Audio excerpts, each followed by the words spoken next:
സ്റ്റാൻലിയുടെ പട്ടാള ചിട്ടയൊന്നും അലീനയ്ക്ക് അഡ്ജസ്റ്റ് ചെയ്യാൻ പറ്റുമെന്ന് തോന്നുന്നില്ല. അലീന തന്നെ സ്റ്റാൻലിയെ മെരുക്കിയെടുത്തോളൂ.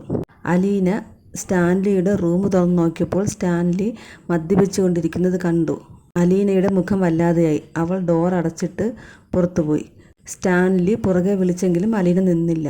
സ്റ്റാൻലി ഉടനെ ആൻ്റപ്പനെ വിളിച്ചു. അലീന എൻ്റെ റൂമിൽ വന്ന് നോക്കിയിട്ട് പോയി.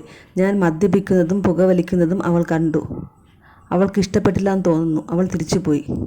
ഞാൻ മദ്യപിക്കുന്നതും പുകവലിക്കുന്നതും അവൾ കാണാൻ പാടില്ല. എനിക്ക് അവളോട് സ്നേഹമില്ലെന്നും അവൾക്ക് തോന്നാൻ പാടില്ല. അപ്പോൾ ആൻ്റപ്പൻ പറഞ്ഞു, അലീന റൂമിൽ വരുന്ന സമയത്ത് സാബ് മദ്യപിക്കാതിരുന്നാൽ മതി എന്ന് പറഞ്ഞു. അലീനയുടെ റൂമിൽ പോയി സ്റ്റാൻലി അലീനയെ കണ്ടു. എന്നിട്ട് ചോദിച്ചു, അലീന എന്താ റൂമിൽ വന്നിട്ട് നിൽക്കാതെ പോയത്? അത് ഞാൻ വന്നപ്പോൾ മദ്യപിക്കുകയായിരുന്നു, പുകവലിക്കുകയും ചെയ്യുന്നുണ്ട്. അതൊക്കെ മോശം ശീലങ്ങളാണെന്നാണ് ഞാൻ പഠിച്ചിട്ടുള്ളത്. സ്റ്റാൻലി പറഞ്ഞു, ശരിയാ, ഞാൻ മിലിറ്ററിയിൽ ഉണ്ടായിരുന്നപ്പോഴേ ശീലിച്ചതാണ്. എൻ്റെ അമ്മച്ചിക്ക് ഇഷ്ടമില്ലായിരുന്നു. സ്റ്റാൻലിക്ക് അലീനയോട് നല്ല സ്നേഹമുണ്ട്, പക്ഷേ അത് പ്രകടിപ്പിക്കാൻ സ്റ്റാൻലിക്ക് പറ്റുന്നില്ല.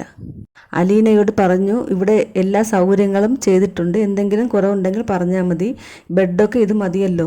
ഇത്രയും വലിയ ബെഡിൽ ഞാൻ എവിടെ കിടക്കുമെന്നാണ് ഞാനിപ്പോൾ ആലോചിക്കുന്നത്.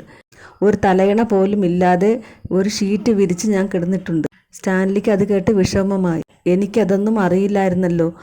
ഒരുപാട് ബുദ്ധിമുട്ടിയിട്ടുണ്ടല്ലേ. ധരിക്കാൻ നല്ല വസ്ത്രങ്ങളില്ലാത്തതോ കിടക്കാൻ നല്ല ബെഡില്ലാത്തതോ ഒരു നേരത്തെ ആഹാരം കിട്ടാത്തതോ ഒന്നും എന്നെ വിഷമിപ്പിച്ചിട്ടില്ല. പക്ഷേ സ്നേഹമില്ലാത്തയിടത്ത് ജീവിക്കാൻ എനിക്ക് ബുദ്ധിമുട്ടാണ്. സ്റ്റാൻലി ഉദ്ദേശിച്ചായിരിക്കും അലീന അത് പറഞ്ഞത്. സ്റ്റാൻലി പറഞ്ഞു, അത് ശരിയാണ്.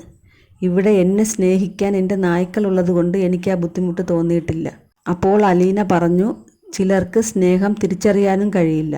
നന്നായി സ്നേഹിക്കാൻ അറിയാവുന്നവർക്കേ സ്നേഹം തിരിച്ചറിയാനും കഴിയുകയുള്ളൂ.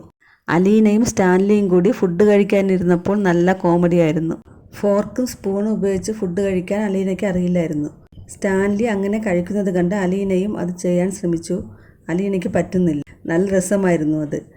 അലീന പിന്നെ ചോറെടുത്ത് കഴിക്കുകയാണ്. എന്നിട്ട് ചിക്കൻ്റെ ഒരു പീസ് ഫോർക്ക് ഉപയോഗിച്ച് എടുക്കാൻ ശ്രമിച്ചപ്പോൾ അത് പാത്രത്തിൻ്റെ പുറത്തു പോയി. അപ്പോൾ സ്റ്റാൻലി പറഞ്ഞു, അതിനെ എടുക്കണ്ട. പക്ഷേ അലീന സ്റ്റാൻലി കാണാതെ പെട്ടെന്ന് തന്നെ എടുത്ത് കഴിച്ചു.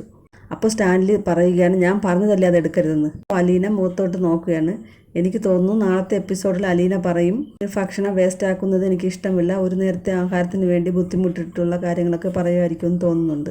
ആൻ്റപ്പൻ അലീനയ്ക്ക് മുന്നറിയിപ്പ് കൊടുത്തിട്ടുണ്ടായിരുന്നു.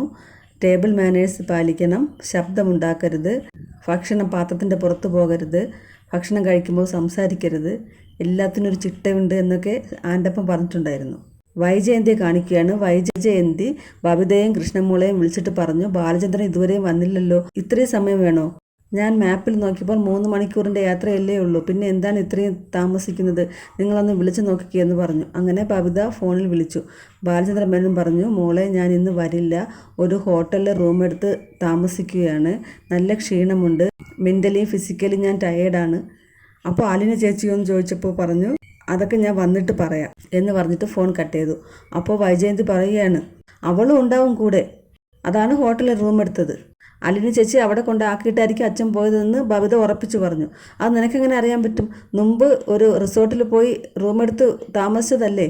അപ്പോൾ ഞാനും ഉണ്ടായിരുന്നല്ലോ കൂടെ. ഓ, നീ ഒരു മണ്ടിയില്ല, നിനക്കെന്തറിയാം എന്ന് കൃഷ്ണമേ പറഞ്ഞു. വൈജയന്തി ദേഷ്യത്തിൽ റൂമിലേക്ക് പോയപ്പോൾ കൃഷ്ണമോൾ പറയുകയാണ്, ഒരു രക്ഷയും ഇല്ലല്ലോ. ബബിത പറഞ്ഞു, എന്ത് ചെയ്യാം, സഹിച്ചാലേ പറ്റുള്ളൂ.